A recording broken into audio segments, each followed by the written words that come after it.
Hello students, good morning to all. I hope you all are well and in good health. This is your second part of the chapter 4, metals and non-metals. In the first part, we have discussed about the physical properties of metals and non-metals. In today's lecture, we will discuss about the chemical properties of metal. Children, this is very important part of the chapter, so just watch the video carefully. And if you have any queries about the topic covered today, you just go to the comment section and mention your queries. We will definitely discuss in the next lecture. So proceed to the next today's lecture, that is the chemical properties of metals. Okay students, chemical properties of metal means the chemical properties are dealing with the one element react with the other element. How it can be done? It is the chemical properties of metal. Let's move the first slide of the video, that is reaction of metal with oxygen, water, acids and base. That means कि हम metal की chemical properties को समझने के लिए उसको 4 parts में divide कर सकते हैं. पहला, how metals react with oxygen, how metals react with water, how metal react with acids and how metals react with basis. So let's move forward. First which we cover, that is reaction of metal with oxygen. That means कि all the metals combine with oxygen to form metal oxide, which are generally basic in nature. It means कि जब भी जितने भी metals होते हैं, जैसे हमने earlier इसको study कर लिया है कि sodium, potassium, magnesium, copper, iron, all these are the metals, and when they react with oxygen they create magnesium oxide.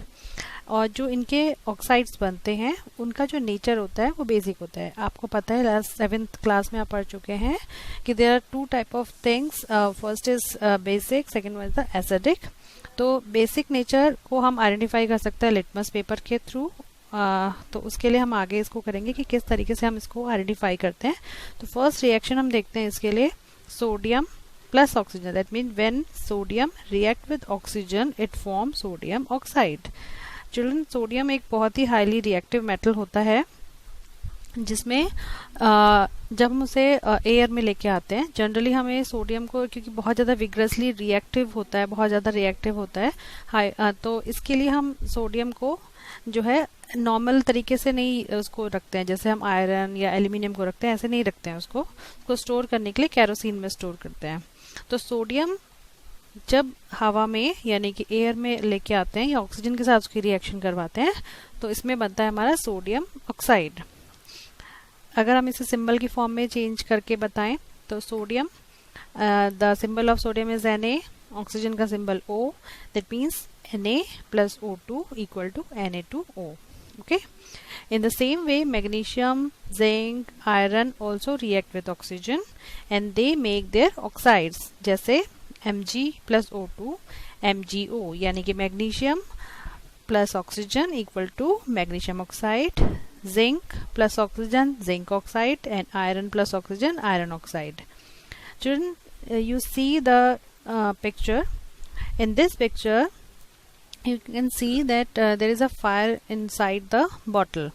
तो एक ग्लास कंटेनर है, उसमें अगर हम एक सोडियम के पीस को लेके जाते हैं, सोडियम के पीस नॉर्मली केरोसिन में रखा जाता है, तो अगर उसको हम लेके आ रहे हैं तो उसको पहले आप क्लीन करेंगे फिल्टर पेपर पे, जिससे उसको आप थोड़ा सा फिल्टर करके उसके बाद आप उसे अगर एक एयर में लेके आ रहे हैं यानी कि एक बॉटल यानी ग्लास के अंदर लेके जाएंगे तो एयर है वहाँ पे, एयर मीन्स उसमें ऑक्सीजन भी है, तो वो एकदम से जलना शुरू हो जाता है. ठीक है, तो यानी कि ये बहुत ही विग्रसली रिएक्ट करता है और ऑक्सीजन के साथ एकदम से सोडियम ऑक्साइड बनाता है.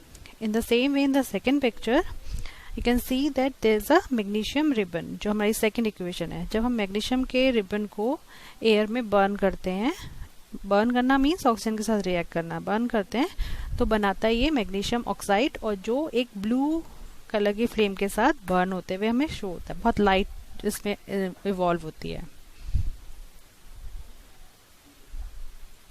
Okay, now next is why sodium and potassium are stored in the kerosene. Children, earlier I have asked this question also, that why sodium and potassium are stored in kerosene, because sodium and potassium are so reactive. Whenever they are exposed to the air or in water, it is vigorously reacted with the air and water, so it capped into the kerosene. ठीक है ना. तो जैसे first picture आप देखो, यहाँ पे है sodium. Sodium is the highly reactive metal and it look like this. And second one is the potassium. Both are capped in the kerosene oil. तो जो आपको दिख रहा है इसमें केरोसिन में इसलिए रखते हैं. क्वेश्चन आता है हमारा कि why sodium and potassium are stored in kerosene, because they are highly reactive metals. Next is reaction with water. Means कि फर्स्ट कैटेगरी हमने लिए है रिएक्शन विद ऑक्सीजन और सेकंड कैटेगरी है हमारी reaction with water. Reaction with water, इसमें सबसे पहला जो हम ले रहे हैं दैट इज Na. ऑब्वियसली सबसे पहले हम यही ले रहे हैं, हाईली विग्रसली रिएक्टिव मेटल है ये. When sodium react with cold water, it build NaOH plus H2. Okay, sodium, that is Na, when react with cold water, it produce sodium hydroxide. NaOH means sodium hydroxide. It's a base and it evolves a gas that is hydrogen with a pop sound. Okay. In the same way, magnesium, Fe, iron and copper, Cu. Copper is not react with water, but magnesium and iron both react with water in the different forms. Magnesium, whenever react with boiling water, not with cold water. Magnesium जब react कर रहा है boiling water के साथ, तो ये बना रहा है magnesium hydroxide और उसका formula है MgOH whole twice plus hydrogen gas evolve हो रही है, that is H2. Okay. Next is Fe plus H2O and then it make Fe3O4 plus H2. Fe means iron और H2O means water और water की different form है, that is steam. So when iron react with steam, it make Fe3O4 plus hydrogen gas is evolved. Next, copper, it doesn't react with water. There is no reaction. In this picture, you can see a sodium piece when enter or when put in the water, it moves around and catches fire. Come to the next category is reaction with acids. Children, metals जो होते हैं वो acid के साथ highly reactive होते हैं, room temperature पे भी रिएक्ट करते हैं और एक गैस प्रोड्यूस करते हैं, that is hydrogen gas with a popup sound. Metal gives hydrogen gas when they react with dilute HCl. Dilute HCl means होता है हाइड्रोक्लोरिक एसिड, एक टाइप का एसिड होता है, और डाइल्यूट का मतलब होता है जो एसिड्स होते हैं उसमें अगर हम थोड़ा सा वाटर मिक्स करते हैं तो उसका जो इफेक्ट होता है वो थोड़ा कम हो जाता है, तो उसे बोलते हैं डाइल्यूट HCl. तो हम इसमें डाइल्यूट HCl यानी हाइड्रोक्लोरिक एसिड के साथ रिएक्शन करवाते हैं. तो फर्स्ट हमारा है जो मेटल हम यूज कर रहे हैं इसमें, that is Mg, magnesium. When react with HCl at the room temperature, it create MgCl2, magnesium chloride. ठीक है, नोट डाउन कर लीजिएगा अपनी नोटबुक में. Magnesium react with HCl, hydrochloric acid, at room temperature. It makes MgCl2, that is magnesium chloride, and hydrogen gas is evolved. And this reaction is quite rapid, बहुत fast होती है. Second हम लेते हैं Al, that is aluminium. Aluminium foil हम use कर सकते हैं, हमारे घर पे होती है, aluminium यूज़ कर सकते हैं. तो aluminium when react with HCl at the room temperature, it make AlCl3, that is aluminium chloride. Plus hydrogen gas evolved again. In the same way, Zn plus HCl, यानी कि Zn मतलब zinc, जब react करता है hydrochloric acid के साथ room temperature पे, ZnCl2 यानी कि जिंक क्लोराइड बनाता है और हाइड्रोजन गैस इवॉल्व होती है. और ये मॉडरेट है, यानी कि बहुत फास्ट नहीं होती है, थोड़ा धीरे धीरे धीरे करके होती है रिएक्शन. अगली है आपकी आयरन रिएक्ट विद HCl. तो आयरन जो होता है वो नॉर्मली, Fe जो मतलब आयरन, वो नॉर्मली नहीं रिएक्ट करता है, उसको हीट करना पड़ता है रिएक्ट होने के लिए. तो Fe react with HCl on heating, it create FeCl2, ferric oxide, sorry iron chloride और इसमें बनता है H2 गैस इवॉल्व होगी और ये मॉडरेट इक्वेशन होगी। Cu के साथ यानी कॉपर के साथ HCl कोई रिएक्शन नहीं करता है, not on room temperature, not by heating. तो लेकिन ये जो होता है वो दूसरे एसिड के साथ, जैसे हम बोले सल्फ्यूरिक एसिड H2SO4 के साथ रिएक्ट करता है, लेकिन HCl के साथ नहीं करता है। ओके, नेक्स्ट रिएक्शन है हमारी रिएक्शन विद बेसिस। चिल्ड्रन दो थर्ड कैटेगरी है बेसिस की। बेसिस मीन्स होता है हाइड्रोक्साइड्स। तो metal give hydrogen gas when they react with a base. अब बेस मतलब आप कोई एग्जांपल ले सकते हैं, जैसे आपका यहाँ पे हम ले रहे हैं NaOH सोडियम हाइड्रोक्साइड। तो जिन भी कंपाउंड्स में OH लगता है all those are the hydroxides. तो आप सिंपल पहचान सकते हो।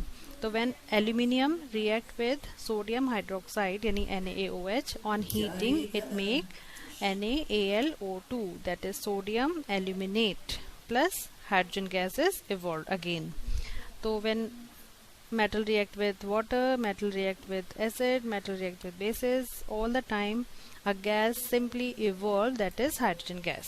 Okay, तो aluminium react कर रहा है NaOH यानी कि सोडियम हाइड्रोक्साइड के साथ, हीट करने पर बना रहा है सोडियम एल्यूमिनेट और हाइड्रोजन गैस इवॉल्व होती है। इवॉल्व मतलब प्रोड्यूस होती है।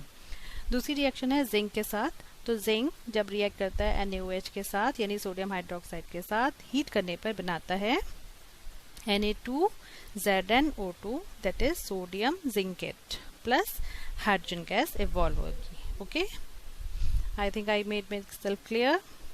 Okay, come to the next that is very important reaction, displacement reaction. Children, first of all the definition, then its explanation with an example. When more reactive metal react with salt solution of less reactive metal, more reactive metal displace the less reactive metal from its salt solution. अब ये कुछ समझ आया होगा। चलिए हम इसको अच्छे से समझते हैं। Okay, look at this picture. इस पिक्चर में आपको एक पजल दिख रही होगी जिसमें हमारा फर्स्ट है AB, green A, red B। CD के साथ वो कंबाइन हो रहा है, C है ब्लू कलर में और D है आपका येलो कलर में। तो A और B कंबाइन हो रखे हैं और C और D कंबाइन है, और वो जब रिएक्ट कर रहे हैं तो जो बना रहे हैं वो है पहला A, D and C, B। Means कि A ने D के साथ कंबाइन किया और B ने C के साथ कंबाइन किया। तो डिस्प्लेसमेंट रिएक्शन का मतलब ये होता है कि A ने B को हटा दिया है और यहाँ पे C के साथ जो है B ऐड हो गया है। जब भी कोई भी चीज़ अपने फ्रेंड्स को दूसरे हटा के किसी और के साथ अटैच हो जाएगी, that is called the displacement, किसी को हटाना। ठीक है, जैसे दो फ्रेंड्स हैं A और B और C और D अलग फ्रेंड्स हैं, तो अगर A B को जो है C D में से ब्रेक हो जाएंगे, C के साथ जाएगा और B D के साथ चले गया, एक ने दूसरे को हटा दिया, तो इसे बोलेंगे रिप्लेस करना यानी कि डिस्प्लेसमेंट होना। ठीक है, लेकिन ये तभी होता है जब कोई हाईली रिएक्टिव मेटल दूसरे किसी मेटल को हटाता है। ठीक है ना, तो यहाँ पे क्योंकि दो ऑब्जेक्ट्स ले रहे हैं तो इसे कहते हैं डबल डिस्प्लेसमेंट। अभी आपकी क्लास में एक सिंपल डिस्प्लेसमेंट है कि एक हाईली रिएक्टिव मेटल है वो दूसरे लेस रिएक्टिव मेटल को एक कंपाउंड में से हटा रहा है। ठीक है, इस पे आप आ जाओ, एग्जाम्पल लेते हैं। तो सबसे पहला है आपका एल्यूमिनियम जब रिएक्ट करता है कॉपर सल्फेट सॉल्यूशन के साथ। मैंने आपको बोला कि सॉल्ट सोल्यूशन जैसे यहाँ पे है कॉपर सल्फेट। तो when aluminium react with copper sulphate तो ये बना रहा है आपका Al2SO4 होल थ्वाइस प्लस कॉपर। अब इसमें देखो क्या हो रहा है, CuSO4 एक कंपाउंड था, एल्यूमिनियम मेटल था, तो CuSO4 सॉल्ट सोल्यूशन और एल्यूमिनियम आपका मेटल। तो यहाँ पे दो मेटल हमारे हैं, एक है एल्यूमिनियम और एक है कॉपर। तो एल्यूमिनियम जो है वो SO4 के साथ अटैच होके एक कंपाउंड बनाता है और वो कॉपर को साइड कर देता है। ठीक है, दैट मीन्स कॉपर को डिस्प्लेस कर दिया उसने। ऐसे ही आपका नेक्स्ट वाली इक्वेशन में देखो, Fe plus CuSO4 equals to FeSO4 plus Cu, यानी कि Fe ने क्या करा, Cu को यहाँ से हटा दिया यानी कॉपर को हटा दिया और SO4 के साथ अटैच होके FeSO4 बना दिया। अब इन दोनों से जो इक्वेशंस हैं इसमें एक कॉमन चीज़ है कि एल्यूमिनियम ने भी और Fe ने भी कॉपर को कॉपर सल्फेट सॉल्यूशन से हटाया है। इट मीन्स कि यहाँ पे एल्यूमिनियम और Fe यानी कि आयरन दोनों रिप्लेस कर रहे हैं किसको, कॉपर को, क्योंकि ये दोनों के दोनों कॉपर से ज़्यादा रिएक्टिव हैं। तो aluminium and iron are more reactive than copper. ठीक है, नेक्स्ट इक्वेशन में AlNO3 whole thrice plus Cu, there is no reaction because copper is less reactive than aluminium, that's why. ठीक है ना, तो जो हाईली रिएक्टिव होगा वो लेस रिएक्टिव को रिप्लेस कर सकता है। चिल्ड्रन, अब देखिए आप यहाँ पे हमारे पास एक सीरीज है that is called the reactivity series. इस रिएक्टिविटी सीरीज में आप देखो सबसे ऊपर है potassium, then sodium, then calcium, then magnesium, और सबसे नीचे आपके platinum, gold, silver, mercury etcetera. तो आप देखो ऊपर वाली साइड जो है that is the reddish sir highly reactive metals, और जो सबसे नीचे हैं that is highly unreactive metal. Means ये एक रिएक्टिविटी सीरीज है जिसमें आप ये जान सकते हो कि जो कौन से मेटल्स सबसे ज़्यादा रिएक्टिव होते हैं या किसी के साथ सबसे जल्दी से रिएक्ट करते हैं। हमने जितने भी एग्जांपल्स लिए, जितने इक्वेशंस लिए हैं, उन सब ने हमने सोडियम यूज़ किया, हमने मैग्नीशियम यूज़ किया, हमने एल्यूमिनियम यूज़ किया, हमने आयरन यूज़ किया। तो ये सारे के सारे हाईली रिएक्टिव हैं, यानी कि वाटर के साथ भी रिएक्ट करते हैं, एसिड के साथ भी करते हैं, बेस के साथ भी करते हैं। लेकिन हमने कहीं गोल्ड, प्लेटिनम का नाम नहीं लिया because they are highly unreactive metal. तो ये रिएक्टिविटी सीरीज आपको मालूम होनी चाहिए, आप नोट डाउन कर लीजिएगा अपनी नोटबुक्स में, बिकॉज इससे आप पता लगाओगे कि डिस्प्लेसमेंट किन कंडीशंस में हो सकता है। ठीक है ना, तो हाईली रिएक्टिव लेस रिएक्टिव को इजीली डिस्प्लेस कर सकते हैं। मैंने यहाँ पे लेफ्ट साइड में देखो, यहाँ पे पोटेशियम के, सोडियम मैंने, यानी कि इन सब के सिंबल्स भी हैं, तो आप इजीली किसी के नेम को जो है गेस कर सकते हो कि क्या नाम होगा। Next is this is a picture of an experiment. इसमें आपका एक कॉपर का वायर्स आपको नज़र आ रहा होगा। ठीक है, इसको अगर हम जो है यहाँ पे सिंपल वाटर है, इसमें कोई रिएक्शन नहीं हो रही है, लेकिन जो सेकंड वाला है इसमें कॉपर सल्फेट सोल्यूशन में हमने आयरन की स्ट्रिंग है उसको यूज़ किया है। थोड़ी देर के बाद जब ये रिएक्ट करता है, यानी कि कॉपर सल्फेट सोल्यूशन में अगर हम आयरन नेल डालते हैं, यानी कि Fe की रिएक्शन करवाते हैं, तो Fe जो होता है वो कॉपर को डिस्प्लेस कर देता है और प्रेसिपिटेट की फॉर्म में आपको यहाँ पे जो है स्टोर होता हुआ दिख रहा होगा थोड़ा। ठीक है ना, तो this is the displacement reaction. So children, I hope आपको केमिकल प्रॉपर्टीज़ मेटल की सब समझ भी आई होंगी और आपने नोट डाउन भी किया होगा। Still if you have any queries about the topics, just go to the comment section and just mention in the comment section. Please subscribe the channel, like and share ज़रूर कीजिएगा, और अगर आपकी कोई feedback है तो वो भी आप बता सकते हैं। Thanks for watching.